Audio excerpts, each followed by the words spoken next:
Okay, the generalist. We're back. We're back, yeah. And we have Carl, one of my favorite people on Earth.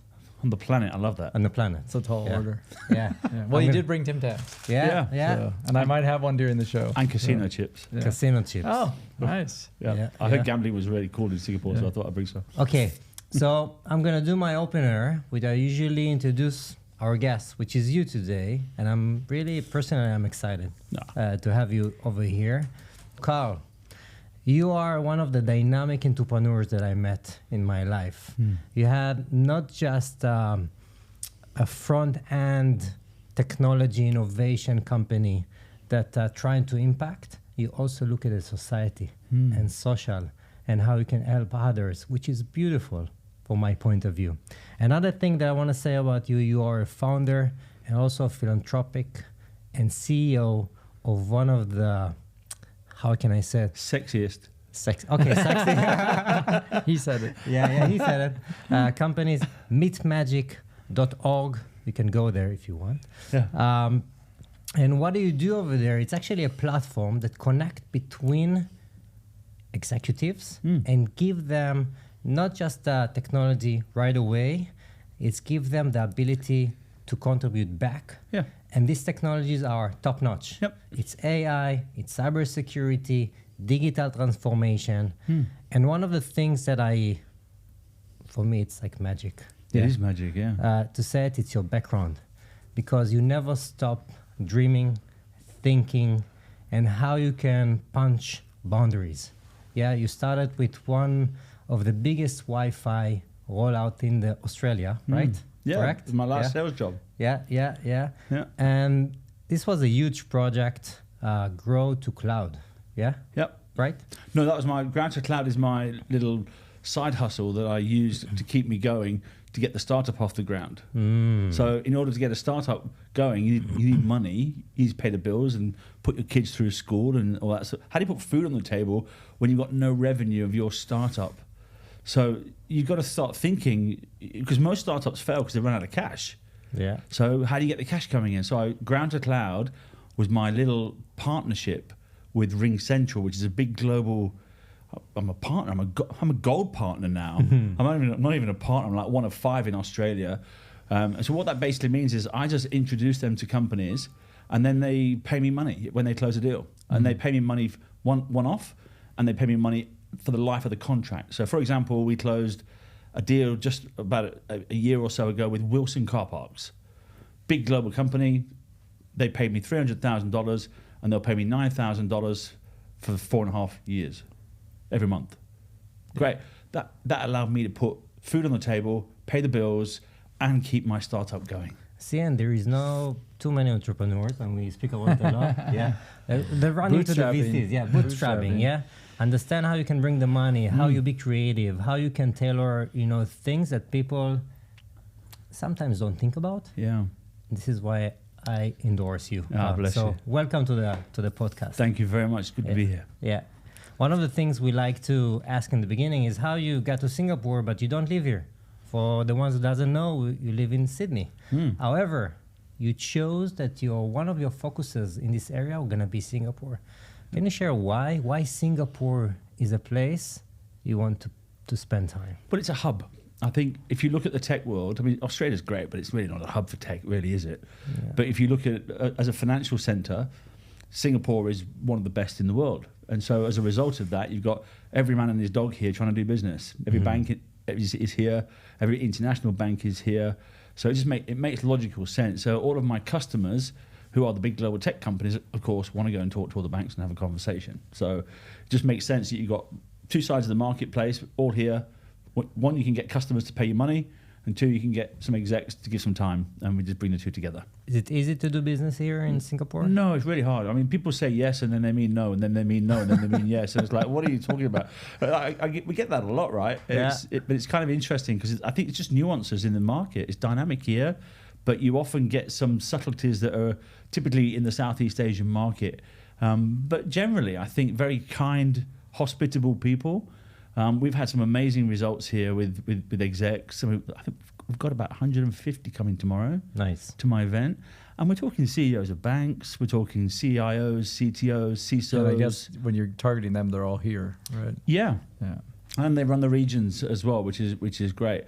So Aditya Leroy, who's the current CEO of Maybank Securities, he's given me his whole office outdoor area tomorrow. Amazing. It's cool. I mean, we came up here about November last year.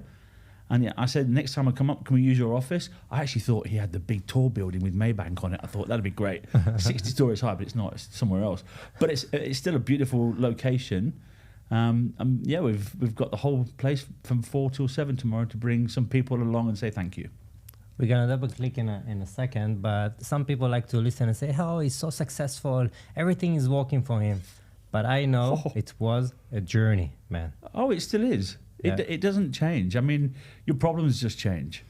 You know, our problems right now are all about. I mean, from a revenue perspective, we're doing fine. We've got 85% of our customers who started. I mean, we started during COVID, right? We're a COVID native startup, and is that because that was the time you had picked, or just because of COVID you ended up thinking of doing something? Well, when COVID happened, everyone got locked down. Couldn't go anywhere. Couldn't go to the pub. Couldn't go to the meet. You couldn't go to meetings. Couldn't go to lunch. Sure. Yeah. You couldn't go to the conference. Yeah. So what did you do? How did you keep business going?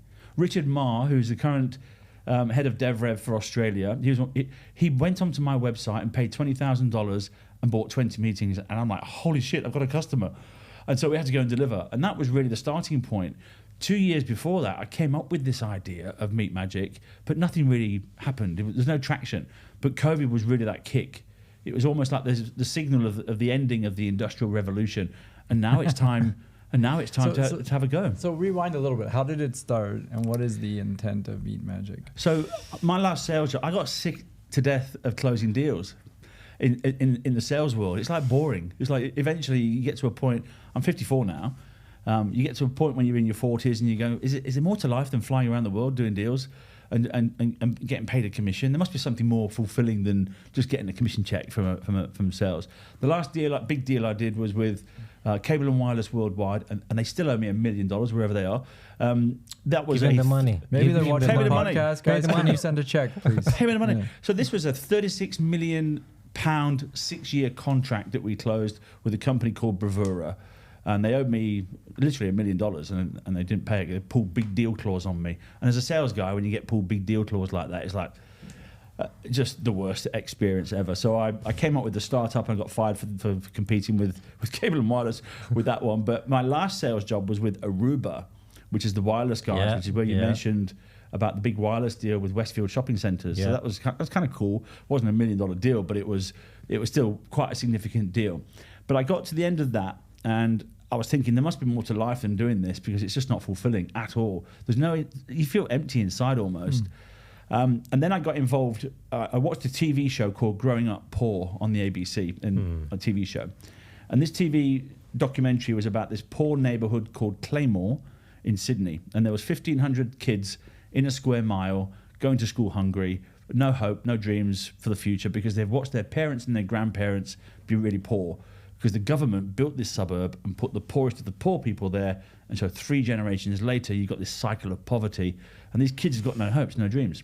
So I thought, well, let's go out and have a look. So I come from a very poor background. I left school at 15. I left home at 16. All my family are still poor. We don't have any money. We're just getting by, working class kind of people. And we drove out there and discovered a food ration hall, and all these kids going to school that didn't want to go to school, but if they did go to school, they went to school hungry, and they got fed breakfast at school. Kind of crazy in a country like Australia, where there's meant to be the lucky country. And so that was really a catalyst for me to get involved and start to do something good. So I raised some money. I think I raised about $5,000. Got some rich friends of mine who so give me some of your cash. So we put 4 bus loads on, four coaches, about 200 kids, and we brought them all to Bondi Beach for a day out to inspire these kids to have some dreams. And that was really the starting point of, okay, I can start to feel a little bit of impact here on me personally. After that, I got invited to go to a black tie function for a charity called Feel the Magic. That's where the name meetmagic comes from. And Feel the Magic was a charity started by James and Christy to help kids deal with their grief when they've lost a parent or a sibling. Yeah. So if you don't deal with that grief, it turns into anger, it turns into drug addicts, turns into alcoholics, turns into depression and anxiety. So if you can teach these kids to give them some tools to deal with that grief, they can go on and have a good life for themselves. So that one night of magic that I went to was really, I said to James, look, I can see you trying to raise money. Make me a head of fundraising. I know some rich people. I'll go and get you some money. And he said, okay. And so he made me his head of fundraising. And I went off and asked some friends of mine to put some money in. I think we raised him a couple of $100,000. It wasn't a massive amount. Yeah. But I realized in that point, there's got to be something better as a way to raise money for charity other than asking people all the time. And I always knew as a sales guy, my marketing team was spending a ton of cash on pointless things like golf days, drinks, round tables, all these things that they were doing to try and it was a costly signaling to say to these prospects, we're interested in doing business with you. And so I thought, what if we take that money, just give it to charity? That's what meetmagic is.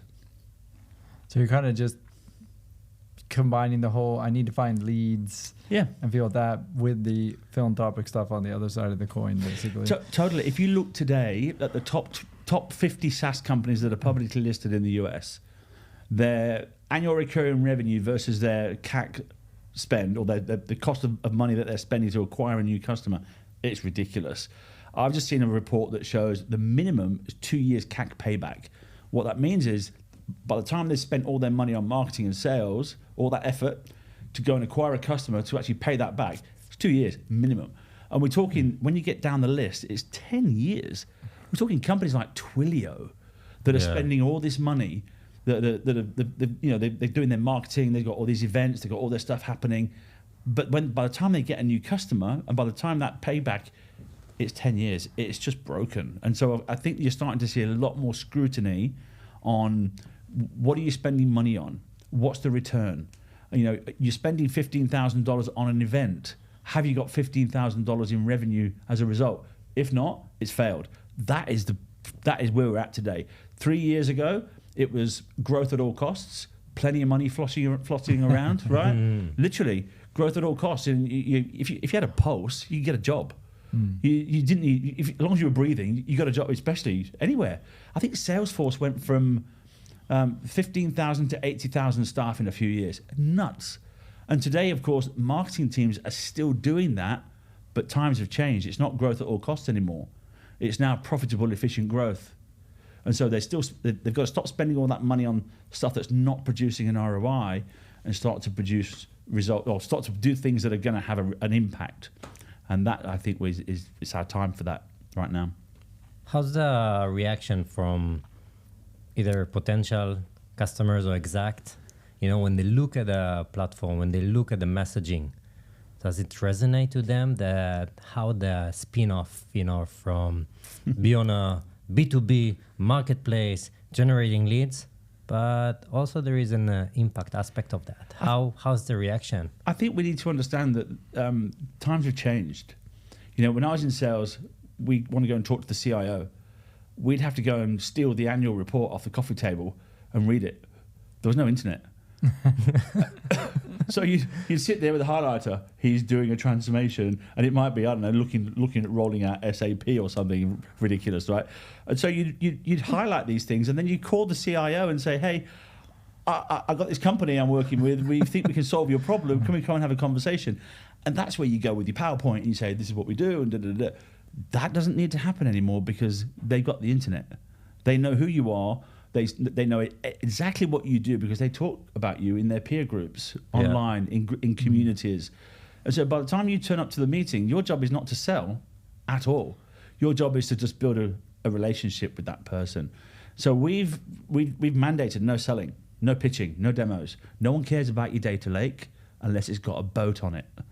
And that it's a good one. It's a good one, Carl. I like it. And so because of that, we just want these people to turn up and have a conversation and share insights. And so in the charity world, it's really funny because if you go and ask a rich person for some money, you might get some advice. It's the same in sales. You go and ask for a purchase order, you might get some advice. But if you ask for some advice, you might get some money. And that's the same in the sales world. So we sort of say to these sales teams, go in there and ask for advice. Dear Mr. CTO, we've been speaking with CTOs in your industry. This is the kind of stuff that we're seeing in the marketplace. Would love to get your feedback. Tell me what you think. And that opens up the conversation as opposed to, can I show you my demo? Can I show you my widget? It's like, come on, guys. 2024, stop selling, go and have a conversation. And I think because of that, execs feel safe and they don't feel like they're going to get harassed and hammered. And I think there's a lot of stuff going on at the moment with AI and automation. It's just flooding inboxes. I often think we should put a bloody tax on emails, I mean, if only email was $10 to send, it'd be pretty good. You'd know they'd spend some time writing pay them. extra for reply all. Yeah. But how do you guardrail, that they are not doing the demos, that are actually giving that advice? How do you do that using your platform? Well, we see, of course, like any platform, it's a marketplace, and you tend to see both sides of the marketplace. So, our job is to make sure that the quality of the interactions is really good, because there is nothing worse than having a mismatch. And so we want to make sure that we train the salespeople to understand what best message, or what best practice looks like. So by the time they send messages to the execs through the platform, we know that those conversations are going to be fairly okay. And the execs basically log in and they get to send a calendar invitation or launch a project and invite those conversations to come to them. So you sort of know by the time that conversation's come together, they know who you are, they know what it's all about. Go and have a chat. So, very cool. Yeah. For you? I want to ask, what since this was kind of born during COVID a little bit, what do you think the impact has been post-COVID on? Because I see with meetmagic and some of it's in-person meetings, a lot of what you're doing in the event side of the house. Yeah. But from the overall perspective, what do you think COVID's done to all of us when it comes to B2B selling, and and what should we do now that it's in the rearview mirror, but yet what we've adopted is remoteness and Zoom calls. I saw Zoom announce where you can get 1 million people on a Zoom call now. You have, who needs that? I think the Nothing phone company guy just today, which is a very interesting phone company. The guy's come out as Yami or something, where he's basically saying, hey, 5 days a week, everybody's back. I'm curious, how does this affect your kind of vantage point of B2B selling, and what are you doing to kind of deal with it? I think before, you probably remember prior to COVID, there was conference fatigue everywhere, right? Everyone was like, oh my God, another conference. There's all these events going on and it's constant. And then all of a sudden it was shut down. And I think what COVID gave us was an ability to use video as a tool. And I think video has become okay now to meet somebody for the first time without being face to face. And I think there's a lot of benefit in that, to be honest, because if I'm a sales guy, or let's say I'm a CIO and I'm sat in a coffee shop and I don't like you, I've got to sit there and put up with your shit for an hour. You're stuck. Right? Whereas at least video, I can go, I don't like this guy. So my internet it's broke, and you just hang up, right? So, but I think COVID has given us the ability to make sure it's okay. You can actually pretty much judge if you like somebody and want to do business with them within 10 minutes of being on a video call. And then you can have your follow-up call. There's a really interesting story, actually. So I reached out to, on TikTok of all places, a guy called Rory Sutherland. He's very famous in the marketing world. He's probably the godfather of advertising. And he's now my chief evangelist and a shareholder. And I reached out to him and said, look, whatever, come and have a conversation with me. And he's now on board on our team, helping us do all sorts of crazy stuff. If you just go on TikTok and look at Rory Sutherland's videos, absolutely incredible. The way he reframes things, and our job is to reframe what meetings are. He reframes things like the train journey. So think about, for example, the journey from France to England on the train, on the Eurostar. People were complaining about how fast it took, and they said, oh, let's spend £1 billion and upgrade the train to make it 10% faster. And Rory says, well, why would you do that? You just put the world's top models in their underwear to serve Chateau Protus up and down, and they'll want the train to slow down, right? So just make the experience better. And so this is what we're trying to do with meetings, is make the experience really different to what you would normally have with the vendor engagement. So I think what Rory shared with me once was about a deal that he was doing with Facebook, with Meta. And it was a very small, tiny deal. So Rory's the vice chairman of Ogilvy in the UK, probably the largest advertising company on the planet. Yeah. And they got this opportunity to do a deal. And he said there's no way for $50,000 worth of deal that the CFO was going to authorize 2 business class flights to go to LA to do this deal. And so he's like, shit, we've got to do it over video. And so they did literally a conference call over video, and they got to the point where they said, yep, let's do it.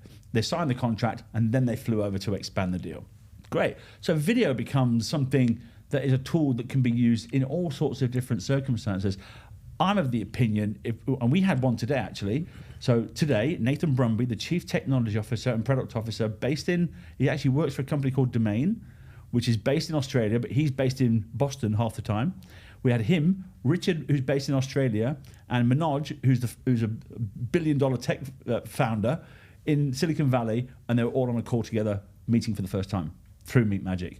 This is nuts. Would not have happened. So you've got the founder of a billion-dollar tech company called DevRev, the country manager in Australia, and the technology CPO, CTO in Boston having a great chat. Where does that... I mean, you couldn't have done that. There's no way on this planet you would have all flown into those locations, and that would have taken months. Took a chance. Would have taken months to arrange. So I think COVID's given us a lot of opportunities like that to be able to have those conversations and bring people together in a much easier way. And of course, it's good for the planet. It's like save your miles. If you're a greenie and you want to make the planet better, well, just do a couple of meetings via video. It's good for the ESG report, man. Totally. Well, we can even offset carbon now. So I think what's the annual footprint of a Singaporean? 12 tons a year? Maybe. Something like that? Yeah. So just one 45-minute meeting with meetmagic will offset 150 tons on the blockchain, ratified, gold standard, so you can offset it against your carbon, against your net zero targets. Go to lunch. Save the planet. So when you purchase the meeting, that comes with that part of it? No, so what happens is you have a meeting, and at the end of it, we send them a voucher, and that voucher can go towards a company called KlimaDAO, which I think is backed by Mark Cuban. I think he's involved in it somewhere. So KlimaDAO have got relationships with technology-based offsets and nature-based offsets, and you pick which ones you want. And so you have a meeting, you say, okay, you've got 300 tons, how do you want to offset them? And so you can plant trees, add solar, whatever, wind farms, and that money goes towards offsetting carbon, and you actually get a certificate that says it can't be resold again. This is validated on the blockchain. So really, you've just had 45 minutes over lunch having a great conversation, learning about the latest trends in technology and AI, and you've just made the world a better place. It's kind of, why would you not want to do that? Yeah, totally. I'm thinking your creativity. Man, you are creative, really. Since I met coffee. You spoke about Rory. I know the story. How you met him. Yeah. How you found him. Because you said, yeah, he's on our board, and you continue on. But I want to rewind, and I want you to share how you met him. Because this is an amazing story, and I think each entrepreneur need to listen to that, because if you want something, go get it. Go get it. Yeah. It is literally, I was doom scrolling one night in bed. I'm a startup founder, right? It happens to the best of us. Well, it's just, sometimes you got to switch off. God, it's like, just make it stop. Sometimes I think the problem that I've got is I found purpose. God help anybody who finds purpose, because you don't need sleep anymore. And you're just constantly on, like always. You have to force yourself to sleep. And so I try and force myself to go to bed early. I'm winding down 8:30, 9 o'clock, and I'm in bed by 9:30, 10, and I'm up at 4:30, ready to go again. And I don't even need an alarm clock, because it's kind of purpose. So there I was, showered, in bed, doom scrolling on TikTok, because I'm 54, and that's what 54-year-olds do. And And there pops up Rory, this portly English, well-spoken gentleman, and I'm thinking, who's this guy? And he was just telling this story. Is it his TikTok? No, or someone's just reposted something. Someone's just reposted. Oh, He's become famous now. I caught up with him in London just in April, and he said he's now so famous he can't walk across the bridge without some kid coming up to him saying, "You're that guy on TikTok." He said, "I don't feel safe anymore." So Rory was there, and he was talking about which one was it? I think it was a clip of the Diary of a CEO that he did. Yeah. And he was talking about Uber and the psychological moonshot that the Uber map was. Uber didn't give us a better taxi. What it did was it took the anxiety away from knowing where our taxi was and made us feel okay to wait. Yeah. Simple things like that, right? Which I think is really, when you think about it, just knowing that your taxi is 5 minutes away, it's like, okay, I'll have another pint. I'll just get them. Yeah, I know how much time I have left. Yeah, whereas before, we'd be standing outside in the rain with an umbrella hoping it didn't go past the drive. So, and so there he was. And I thought, this guy's cool. He speaks really, really well. I want him. And then I got on Twitter, and he's prolific on Twitter, a couple of 100,000 followers. I'm like, this guy will never reply. I said, Rory, love your video. Let's have a chat. And I woke up the next morning, and I got a reply. I'm like, oh, holy shit, I got a reply. And then I started messaging him, and I said, look, I'm going to be in London. Can we catch up? And he said, sure. He sent me a calendar invite for his private club dinner, lunch. Qantas cocked up the flights on the way out, so we missed that. So 6 weeks we were doing a trip around the UK and Europe with my daughter and my girlfriend, and we ended up on the last day going back to London to get the flight back to Australia. And I said to Rory, look, I'm heading back to the airport. Have you got 10 minutes to catch up for a coffee? I asked his EA, Anna. And she said, sure. It just so happens there's a train strike on. He can't get home. So he's stuck.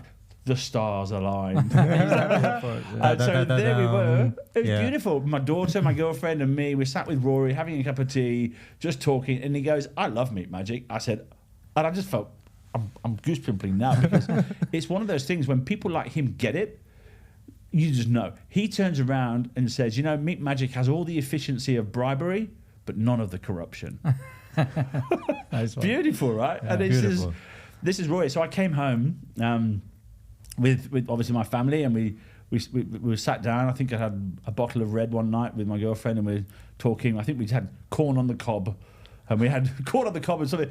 And I said to her, I'm going to write to Rory and offer him a piece of the company to come on board. I really love this guy. And she goes, go on then. And so we literally sat down and crafted an email. I said, Rory, this is what the company's worth. This is where we think it can go. I'd love you to come and be a part of it. Are you in? And he's gone, count me in. And I'm like, oh, holy shit. Never know till you ask. You'd never know until you ask, right? And so now, and so everyone probably knows Canva. So Cliff, who's the founder of Canva with Mel. So I wrote to Cliff before I wrote to Rory and said, listen, Rory, Cliff, you brought one of your chief evangelists on. How did you do that? What was the plan? How did you engage them and activate them? Because there's no point. And he said, it's a great question. But he came back to me straight away. Bless Cliff for doing that. He came back to me straight away and said, look, if you're going to bring on someone like that, KPIs. Don't just have them turn up gratuitously to your call once a month or quarter saying, great job, you guys, well done. Set some KPIs. So whatever it is you want them to do. So there, of course, we set out and started doing, we want you to do this, do this, do this, do this, and that'll unlock your stock. Done. Which is great advice, because I'm just correlate to the startup world. A lot of times people won't do that. Yeah. Which is bad for both parties, because they don't know what you need from them. Yeah. And then you don't. And I think for any advisor, and you're talking about a real famous one, it's probably the best thing, right? To have these KPIs. And I think that's good advice from Cliff, because I think a lot of people might be afraid to do it. Yeah, it puts some structure in place as well. It gives you a chance to really hone in and be clear. And I think that makes things. But it helps both parties, right? Yeah. Like Rory knows what you're expecting, and you can check on it, right? I'll tell you how cool it is. Because you do that, I got this email from Rory connecting me to this guy called Nick Stace, who's the global head of ESG for Barclays. And so Nick he's obviously involved. He's part of the ExCo. So that's the executive committee of Barclays Bank, based in the headquarters. Nice, very nice. So we had a great chat, and Nick then connected me with the global head of procurement for Barclays in the US. We've had conversations. We're doing stuff there. it turns out that Nick has also just become the prison reform chief in the UK, part of the prison reform group. And we're doing some stuff now in November. We're going back to do a big event with Salesforce. We've got 200 execs coming. We're 95% to have the prison minister come along, and Rory and Raphael Rowe, if anyone knows the Netflix series Inside the World's Toughest Prisons. Yeah. We've got him coming along, so we support the Raphael Rowe Foundation in the UK. And Nick, so you've got this group of people to talk about the use of time and how to make society safer with time. Yeah. Because, of course, in prison, the one thing you have got is time.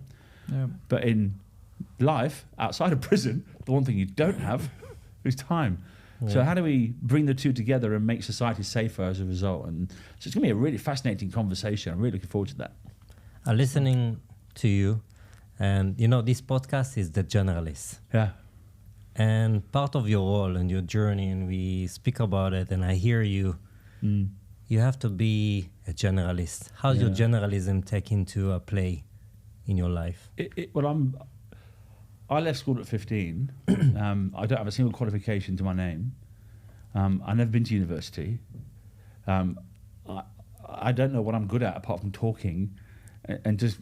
So I think one of the things that you get when you have a really tough start in life is you learn how to fight for yourself. And I think when I think about where we grew up in the 70s and 80s in the UK, it was tough. It was hard. I've got a stab wound here, I've got a bullet wound in my leg. It was a tough neighborhood. If I didn't leave the UK when I was 25, I probably would have been dead, because there was people coming after me. And if I'd have retaliated, I would have gone to jail. So pick a choice. Do you want death or jail? And so these things is how it started for me. And so I think the fact that I'm alive, I feel like I've won already. The fact that I'm here and I haven't got a gun at my head in the UK, I've won. So being a generalist for me is really just surviving. I think when I first came to Australia. So you left the UK straight to Australia? Or went around? I actually got a piece of string, and I got the furthest place away from Australia, which was New Zealand, and I booked a flight to New Zealand. I landed there with $300 in my pocket, and I pitched a tent in the back of the backpackers, $17 a night. It was in Mount Eden. And then I ended up working on the casino. If you've been to Auckland, there's a casino there. Yeah. Every single one of those metal plates at the bottom of those doors, $10 a pop. I was earning $1,000 a week as a backpacker, as a 25-year-old, sticking those things on with Cunningham's Construction. I thought I'd swum the channel. This is oh my God, I've never earned anything like that. We used to have to steal car radios to make that kind of money in where I've come from. We were so poor. This is a true story. When my son Ashton was born, his mum's dead now. She died of alcohol poisoning. She ended up trying to smuggle drugs back from the Caribbean, ended up in jail for 2 years.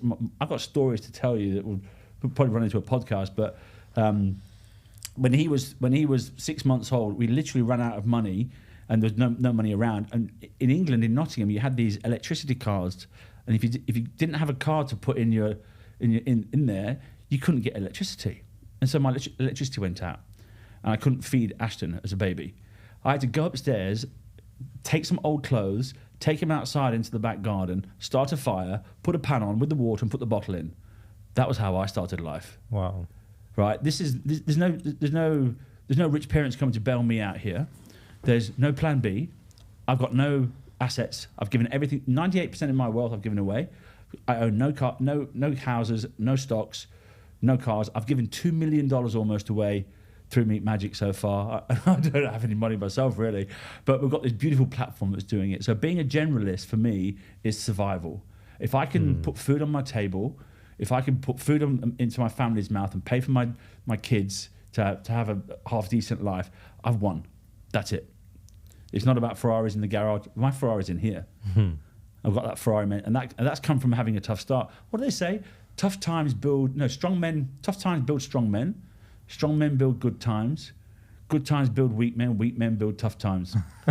You know where we are right now, don't you? Yeah. When you are doing things today and as an entrepreneur and trying to start things, you obviously have like good days and bad days, and probably have some really like horrible days, or like, how do you cope with those bad days given what you've been through, because what you went through when you were younger is much worse. Yeah. But sometimes in business and in careers and families, because I go through, like, you'll have a bad day where nothing's right. Like the school called, it's something bad, Yep. work sucks, the wrong bill's coming at the right time. You know what I'm saying? Like, Yeah. but whatever you went through younger, so much worse. Like, how do you cope now with that? And do you use some of the like memories of the past to kind of equalize these things? You know, it's a really good question, because I think as founders, you have massive dark spots, you know, and it can come when you least expect it. And I think people quit at this point in time as well, because it gets really dark sometimes, especially when you can't see payroll, especially when your bills are about to get cut off, especially when your electricity's been chopped off or your phone bill's gone and you can't pay it, and all because your clients have put you on a 45-day payment term and the money hasn't dropped yet. It's like the worst thing is, you know, the money's coming in, but it's not there yet, and the wolves are at the door. That for me is the worst. It's like when you've got the team, you know, it's Sunday, they're expecting their money on Monday. I do my salaries on Sundays, and sometimes I've just got to have faith. And that faith, that blind faith, that true belief that it's going to be okay, is what I live by. And it's almost like you have to have the universe as your backup. And I always say the universe has got my back here. And you know what? Every single time it's worked out. And there is never going to be a time. What's the worst that could happen? What? I've got a story. I was telling somebody this. Well, yeah, because the worst did happen when you were younger. So how, like, Problems what you're just going get through different. now can't hold a candle to that. I'll tell you a story. This is really cool. So when my daughter was a teenager, single dad, you know, she's a swimmer, playing water polo, private school. I'm struggling to get this thing off the ground, and, you know, paying her school fees and whatever. The swimming was costing a fortune, because you got to go in Australia, in Sydney, the tolls kill you, and so the tolls driving over the bridge to and from swimming, $1,000 a month. Oh man! I ripped the tag off. I said, "Gone," threw it out the window. And you know what happens? I didn't realise this, but what happens is you get a letter in the post, and they said, "Hey, if you've got to pay your toll, can you log in here?" I'm like, "Nah," threw that away. 3 weeks later, they send you another one, and that's got a $10 fine on top. Threw that away. 3 weeks later, they send you another one, and before you know it, you've got all these bills piling on. My letterbox was overflowing with unpaid tolls. And it was at that point in time when the government come along and said, if you don't pay these particular tolls, we're going to stop your license. I thought, shit, that's pretty bad. So I paid the ones that the government owned. And it was at that point that I realized the other tunnels had been sold to different companies. And I'm like, so they're just going to sell the debt to somebody else. Right? And so I didn't pay them. And then all of a sudden you get a phone call from the debt collector. The debt collector goes, "Hey, Carl, you got those $3,000 worth of tolls that you haven't paid. Can you pay them?" I said, "I'll do a deal with you. I'll give you half." And they go, "Okay." more than they thought they were probably going to. Well, it was actually less than I would have paid in the first place. Yeah. Tick. And then it got to a point when the business was taking off and I was getting a bit serious. And I wanted a credit card for the company so I can rack up points and put points and make flights and all that sort of stuff. And I tried to apply for a credit card and got cancelled, got declined. Yeah. So I thought, shit. One of our execs, her name is Lisa. She's the chief operating officer of a company called Equifax.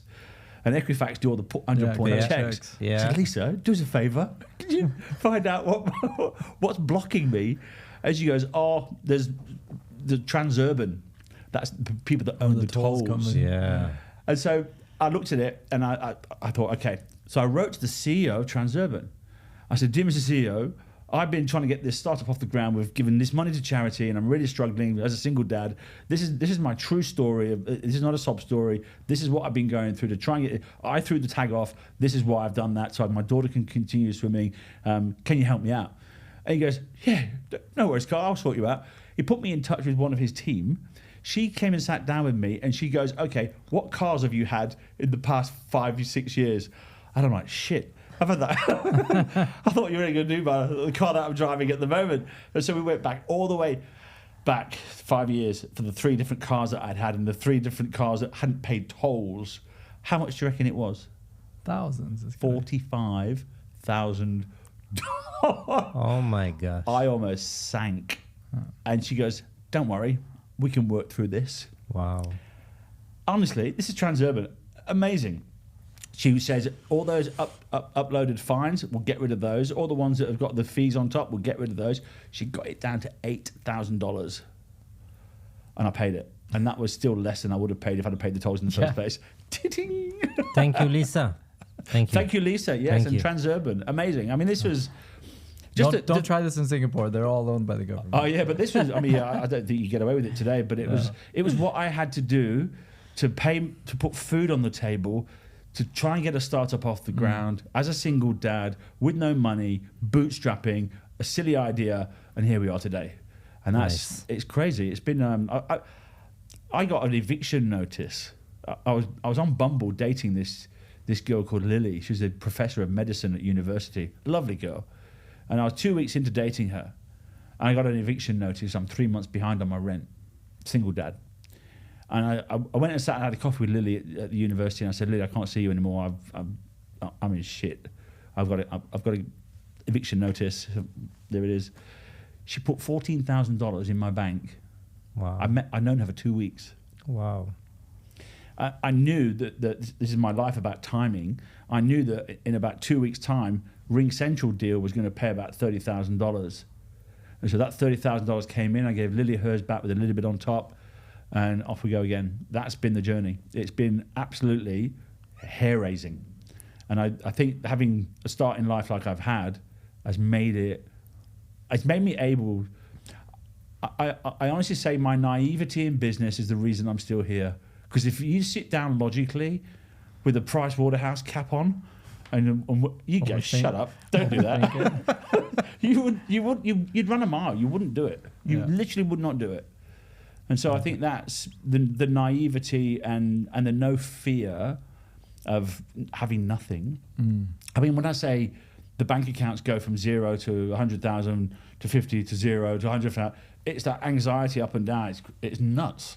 Yeah. You know, and just to keep this thing going, and I know it will get to a point where there'll be so much money in the bank, there'll be so much money being given to charity, it won't matter. But the problems will be different and still. But the foundation of what I've learned to remain calm under all that pressure is all comes from the start I've had. Your stories are powerful. Nuts. Very powerful. Yeah. Very powerful. And thank you for sharing. You know, it's been transparent, open, sharing. Yeah. I think it's given inspiration, you know, for founders, entrepreneurs, that things can happen. You don't need to have the $5 million from, you know, a VC to run your idea and get into things. Not all stories have to look like that. Yeah. But it's actually, people say, why haven't you raised money? I was because it's easier to find customers and add value. Yeah. So go and find customers. Customers is revenue. Is fundraising because it's revenue, right? Yeah. It's the best form of fundraising. And it's quicker, you know. Yeah. And just give 10% more value each time, and then deliver that 10% quicker, and you'll get 10% more back, and that's a 33% compound growth rate. Done. So why would you not do that? 10% more value. That's all you need to give. Yeah, and I think the other side of that coin is if you are not able to bring revenue in after such and such time, you got a different problem, right? You probably shouldn't be doing the thing that you're doing, right? Yeah. I mean, I think the big thing you've got to do as a startup founder is to find a problem that's worth solving, that people prepared to pay money for. Yeah. I know right now, every tech company on the planet is struggling to get meetings. Every one of them. Because they're all knocking on my door. My biggest problem now is how do we find 10,000 decision makers in the tech world to come and say, okay, I want to go and have lunch and raise some money for charity. In Singapore, this meeting that just happened with Nathan Brumby and DevRev team, Nathan's actually in Boston. He got the impact card from us. He donated it to Club Rainbow here in Singapore. Club Rainbow, that $300 is going to help 4 kids with chronically ill families, or 3 chronically ill children, to get fed for a month. I mean, where can you sit down and have a meeting and get an amazing outcome? Because that conversation was amazing with DevRev, and it's super valuable because they met the founder. But at the end of it, you've actually done some good and helped society at the same time, and helped some sick kids. It's kind of ludicrous. It's like, my biggest problem is how do we get everyone to see this, because obscurity is the killer of all startups. It's like not everyone knows you. Yeah. I think we can go for hours. Yeah, that's the problem. Yeah. This is fantastic though. You want to kick off the closers? Yeah, we have routine. Okay. Every time that we kind of wrapping up, we're asking 3 questions, are always the same. So the first question is, if we had lots of your history, and your past, but if you're gonna go to your 20 years old Carl, what you would tell him? Put that car radio back. Don't do it. I tend not to be afraid, and this is a message for everybody. I think fear kills everybody's dreams. It puts everything into perspective when you head towards it, and when you head towards it, the universe has your back, because it says, "Don't worry, I got you." I've learned that. I'm 54 now. I've done that so many times, and every time it's had my back. And I think every time you stop and you go, "I'm not going to do this because I'm scared," that's when things are shit. Does the fear thing come from our parents, or just what normally happens? And how, like, so you say that now, what do you do with your children to kind of, or did you like have that problem? Same as you, as in not fearful, or they're exactly the same. They'll hop on. I don't book hotels until I get to where I'm going. I don't plan anything. Literally don't plan anything. And I think one of the things I love about life is serendipity, and I love the fact that lucky accidents happen. Lucky accidents don't happen when you plan; they happen when you don't plan, right? And that's what you need to be open and willing. My inner planner just freaked out a little bit. But, your ADHD is going to go nuts now. But it's that's fair though. Yeah, it's the fear. I remember writing a thing on LinkedIn as a little 2,000 word story about how I started and where I've got to, and it was all about fear. And those 300 kids we brought to Bondi, that was the same message, because I know they will all be scared to have a go, because people in the city won't trust them and won't like them because they're poor. Yeah. And there's nothing worse than having that mindset, because that's what I've still got that. Those execs won't talk to me because I'm poor and stupid and left school with no qualifications. I've still got that. I have to fight that every single day still. It doesn't go, but you learn to deal with it. And I think that comes from time and time again, stepping into the fear. Just do it. You'll get so much more joy out of having a go and failing than you will from not having a go. And that, I think, I would absolutely 100% go back and say, my life would have been totally different now if I'd have started back then. I didn't start until I was 40-something. To being less fearful. Yeah. Yeah. Yeah. I know what you mean. And that's with everything. Relationships, saying I love you. I mean, I'm 54, my dad's 80. He's only just started saying I love you. Like, literally, like last year. Hearing those words, he's son of a coal miner. I mean, we're tough upbringing, right? Yeah. I've never heard those words as a child, ever. To hear it come out of his mouth, I know how hard that would have been. How much he's changed to say it. Yeah. Like, closer to death, right? I mean, when you get one foot in the grave, you start thinking about these things. But it's that sort of thing. Do it now, because the thing is about life, you've got 4,000 weeks. That's it. You've got on average about 800 months in your lifetime. 900 months, sorry. Those are hard numbers. I don't know how much I left. How much I left. I'm trying Raz, to. Yeah. I've had 640 of them already. Do you think I got time to mess around? No, the one that always throws me that I like, because we all have kids here, is how many summers do you have left with your children when they still want to spend time with you? Yeah, it's a good question. Which is about 17, 18, 19 is what I'm learning. And like, not many, right? So if you do it from that, and you look at them now, even if they're, you're like, there's not that many. It's like 7 summers, 8 summers. I never thought about it in that. But it completely reframes you, because you realize it's so much shorter than you want to let on, right? And it's not a lack of resources that people have. And everyone's seen the Tony Robbins clip. It's a lack of resourcefulness. Yeah. If you want to take the island, burn the fucking ships. That's it. That's the clip. In my head is constant, because you're never going to start anything until you go all in. You can't be half pregnant. Yeah.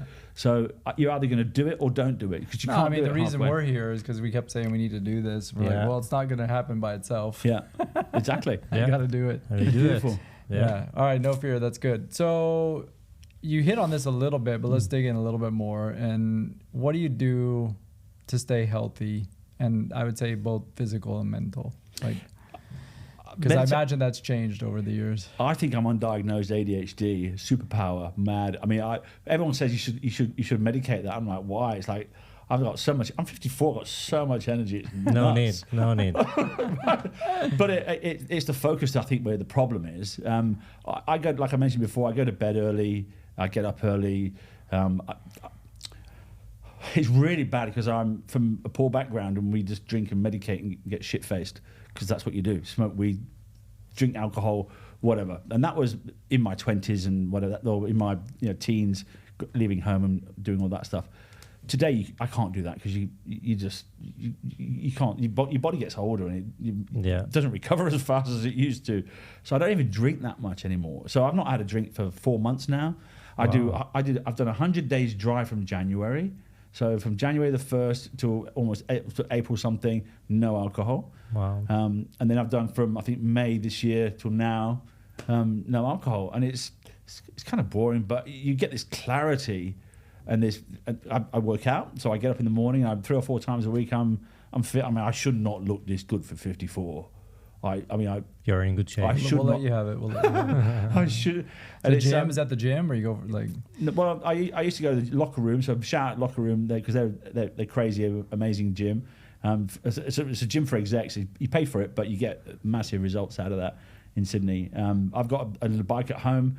I've got some weights at home, and I just knock them out and do some Russians, and it's enough. For me, that gives me that dopamine hit that I need. Gets everything going in the morning because as you get older, you start aching. You run, Raz, I know. You know what it's like when you get that, and I think once you do that constantly, it becomes you can't not do it because you have to. It's like addicted now. Stop. Because you feel, I will say from my perspective, I feel more energized on that morning. Yep. I finished today my run. I had a call with one of the startups that I'm advising to. Ask me, how do you feel? You just finished your run. I feel much more pumped than I wake up. And you see what you've said there is the thing that's critical, and this is why you talk about the mental side of it. That's the physical side. Working out, you've got to do that. If you've got to do whatever it flicks your switch to get burn some energy. But for me, the spiritual side is really alive for me. Yeah. It really is. And I listen a lot to Abraham Hicks. I don't know if anyone listens to her, but she talks about feeling and flow and all this sort of stuff. But it's the feeling really that drives things. And here's an example. If you're poor and you want money, you've got 2 ways of doing it. You can either put the money in the bank. So is it harder or easier to put $10 million in the bank or to have the feeling of what it feels like to have $10 million in the bank? Because you can have one of them right now. And that feeling is what attracts it to you. So whether it's cash, whether it's startups, customers, whatever, feel what it feels like to already have it. And don't think you haven't got it already. Just feel it and then let it go. And she talks about sending these rockets of desire off. And so you send off all these rockets of desire that you love, things that it might be something that you want. It might be a new job, new car, new boyfriend, new girlfriend, husband, wife, whatever it is. Send it off and then forget about it. And then just be pleasantly surprised. I've just spat. And then just be pleasantly surprised when it turns up. And every day, I swear to God, I forgot I set that rocket off. And I just sit there and I nod sometimes. And this is where the lucky accident. So this is like to be content, right? Like yeah. Well, there's a thing about most people say I've got to have that car so I can drive that on that holiday so I can be happy. No, it's the opposite way round. This whole have do be thing is about feeling as though you feel what it feels like to already have it. Most people say, what do they say? I'll see it when I believe it. I'll believe it when I see it. I believe it when I see it. Yeah, that's what most people will say.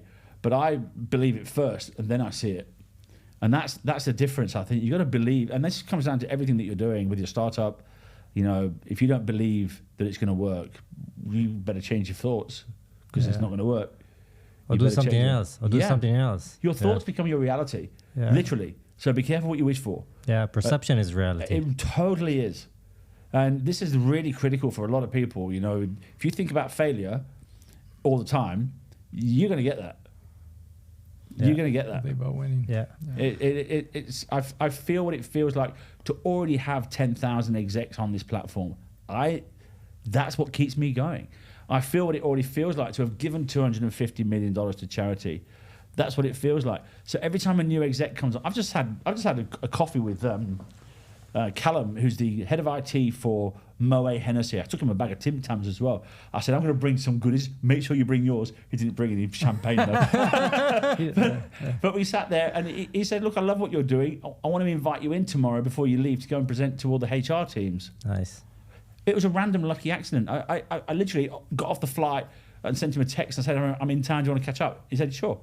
It was literally a half an hour coffee. And so those lucky accidents, and that's just a manifestation of all the things that I've been thinking about and feeling. And I punch the air when stuff like that happens, because it's like, I'm English, right? Bricklayers. You know, when you build a brick wall, it's one brick at a time. You can't build a whole brick wall all at once. Yeah. And so you want one brick at a time. But for me, that's one exec at a time. And then you turn around a year later, and that wall's pretty high. And so we've turned around a year later, and there's over 1,000 execs in 5 countries doing these meetings. It's nuts. And that's one brick at a time. But what's that saying about the bamboo shoot, the bamboo behind here? So it takes 7 years to sprout. And as soon as it sprouts, it pops up 20 feet in like 2 weeks. That's what startups are like. You know, it takes you... you don't see it for a while. Yeah, it's a multi-decade experience. So don't just settle in for the long run, because these things don't pop off unless you're really, really lucky. Well, Canva's been around for 15 years, for God's sake. Yeah. And everybody think, oh, they are so successful, it's so nice. But it's a long time. It's a long time. Well, look at Atlassian, over 20 years. Yeah. Wow. You know, and you still feel like they're a startup. Yeah. And that's what it takes. Last thing. Share with us one thing that you are watching or listening. You spoke about listening to something, but watching or reading that you recently...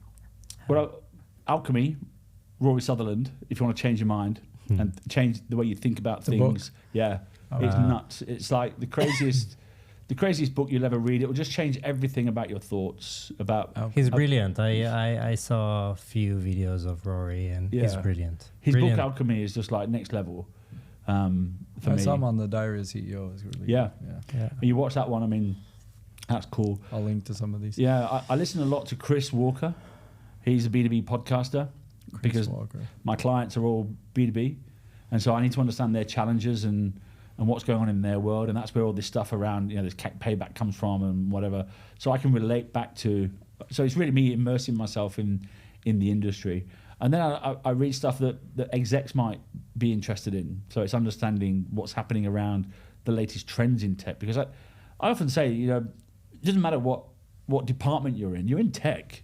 Yeah. You know, I don't care if you're if you're the head of HR, you're in tech.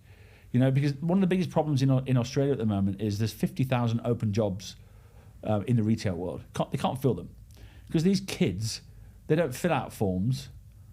These Gen Zs don't fill out forms. They don't want to go click, click. And if you're not doing click, click, you're not getting the job. Yeah. And so some of our clients are in that space where they help with onboarding of digital. And so if you're in HR and you go, oh no, I'm too busy to meet with you, you should be fired. I swear to God, because you're costing the company money. Yeah. And just by saying no, it's kind of crazy that you're not staying ahead of the latest things in AI that's reducing the time it takes to onboard staff, reducing the cost it takes to onboard staff. And this is what we're doing for execs. We're giving them an opportunity to learn about these things, which they can use to go and solve business problems. But you know what? You're going to be able to make the world a better place at the same time. And that's kind of cool. There's nowhere else on the planet, I guarantee, where you can sit on your ass in a 5-star restaurant, feed your face, and help save the world at the same time. At the same time. Winning. I know you're going to get your 10,000. I'm sure. Already there. I'm sure. I don't know how much time it's going to take, but you're going to get it. Yeah. I mean, we've got this thing going on with Salesforce at the moment. I want to share this story because I'm going to talk about it because it's not a... I believe in full transparency in everything, and there's a million and one great ideas out there, but it's the execution really that matters. Yeah. Everyone's got great ideas. I hear them all the time. Carl, I'll come and help you. Come on then. nothing, crickets. You know, it's like everyone's got great ideas and talks about, but we're going to make this thing happen. So one of the things we're doing, this is hot off the press, no one knows about this. So Salesforce obviously... Secret is a secret. Secret. Everyone knows Salesforce. Yeah. Salesforce have these things called trailheads, which is learning. What's the biggest problem that we're going to have that AI is going to create? Too many jobs. And there's going to be nobody to fill those jobs. So what's the one thing you've got in prison? Time. So when you're in prison and you've got 5 years to do, learn, and you go to school once a week, twice a week, and you learn to become an AI specialist using Trailhead, what can you get when you come out of prison? Job. A job. Yeah. And that makes a safer society. And this for me is a genius idea, because Raphael Rowe, who we're supporting at the moment in the UK with the Raphael Rowe Foundation, an amazingly inspirational guy. If you haven't seen him, just check out Raphael Rowe. Everyone's seen his Netflix series, Inside the World's Toughest Prisons. We flew him out to Australia. He's told me some stories. We've just given him $30,000 for his foundation. He's going to come along. We're going to get the prison minister to come along. We're going to do this. He told me that the things that happen inside prison with people that there's so many people in prison that shouldn't be there, or they've just clipped over the line just ever so slightly and ended up in prison. They've just done one stupid mistake and ended up in prison for 5 or 10 years or whatever. Those kinds of people could literally sit down like Raphael. And so Raphael Rowe got locked up for 12 years for a murder he didn't commit.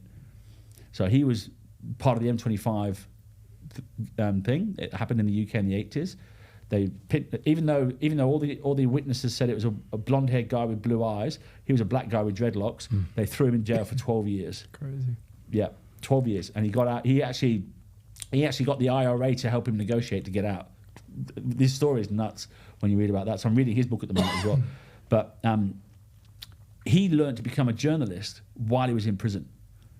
So when he came out, he got a job with the BBC as an undercover journalist. So he's flying around the world doing all this blood diamond shit, filming these people getting chased out of the Congo with all these militia. It's like a crazy journey. But his journey of doing that tells you that if you got time in prison, you know, not only can you learn a trade, you can learn a skill, you can earn some good money when you come out. And that just makes it's called ending recidivism, which is stopping them from... Give them something to do when they're out and make money. Yeah.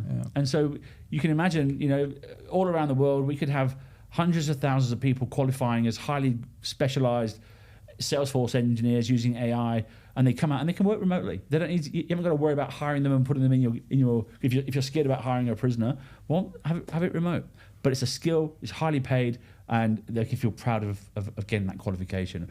I'd love to make this thing happen, and we on the 18th of November in the UK, we'll have 200 people turning up to Salesforce with hopefully the minister, but all the other guys to talk about it. Wow, fantastic! And it's nuts. Yeah, I mean, this for me this is a dream. Just dream big, and do that sort of stuff. And I think the one thing is you just got to take one little action towards it, whatever it is.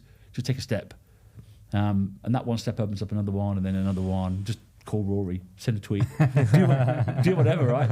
Once you send one tweet off, you'll get inspired, or you send a message on TikTok or whatever it is. So yeah, it's been that's really cool. A little project that I'd love to get going by the end of the year. Awesome. Thank you so much for coming. Yeah, it was fun. Pleasure. It was very fun. Yeah.